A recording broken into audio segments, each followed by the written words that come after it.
ఆంధ్రప్రదేశ్ రాష్ట్ర ఆర్థిక శాఖ మంత్రి పయ్యావుల కేశవ్ ప్రవేశపెట్టిన బడ్జెట్పై కాంగ్రెస్ పార్టీ సీనియర్ నాయకులు పీసీసీ మెంబర్ బాలేపల్లి మురళీధర్ విమర్శలు గుప్పించారు.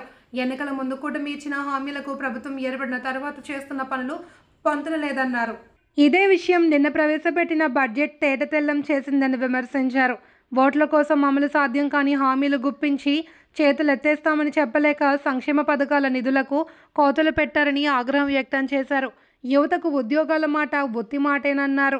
బౌండరీ దాటని అంకెలతో సూపర్ 6 కొడతామంటే ఎలా సాధ్యమవుతుందని ప్రశ్నించారు. నిరుద్యోగ భృతి, తల్లికి వందనం, రైతుకు సాయం చేసేందుకు సరిపడా నిధులు కేటాయించలేని విషయాన్ని ప్రజలు గమనించాలన్నారు. ఖచ్చితంగా కూటమి ప్రభుత్వం సంక్షేమ పథకాల విషయమై ఇచ్చిన హామీలను నెరవేర్చే అవకాశాలు కనిపించడం లేదన్నారు. కాంగ్రెస్ పాలనలోనే రాష్ట్రం సుభిక్షంగా ఉందని, ఆరోగ్యశ్రీ, ఫీజు రియంబర్స్మెంట్ వంటి పథకాలతో ప్రజల మనసులో చిరస్థాయిగా నిలిచిన దివంగత నేత వైఎస్ రాజశేఖర్ రెడ్డి కాంగ్రెస్ పాలన ప్రజలు గుర్తు చేసుకుంటున్నారన్నారు. పనికి ఆహార పథకం కానివ్వండి, అలాగే అనేక నీటి ప్రాజెక్టులు చేపట్టడం ద్వారా కూడా రైతుకు సహాయపడటం కానీ, రుణమాఫీ చేయటంలో కానీ, ఇవన్నీ కూడా ఈ రోజుకి కూడా ఆనాటి కాంగ్రెస్ గవర్నమెంట్ యొక్క సంక్షేమ పథకాలను ప్రజలు తమ మనసుల్లో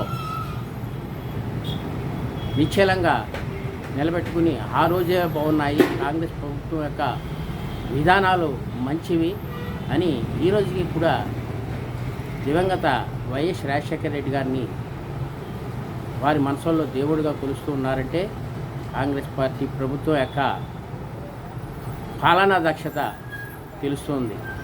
కాబట్టి ఇప్పుడున్న కూటమి ప్రభుత్వం ఇకనైనాను ప్రజలకు ఇచ్చిన హామీలను నెరవేర్చే దిశలో ఆలోచన చేసి సంపదను సృష్టించి మీ హామీలను నిలబెట్టుకోవాలని ఈ సందర్భంగా డిమాండ్ చేస్తున్నాం.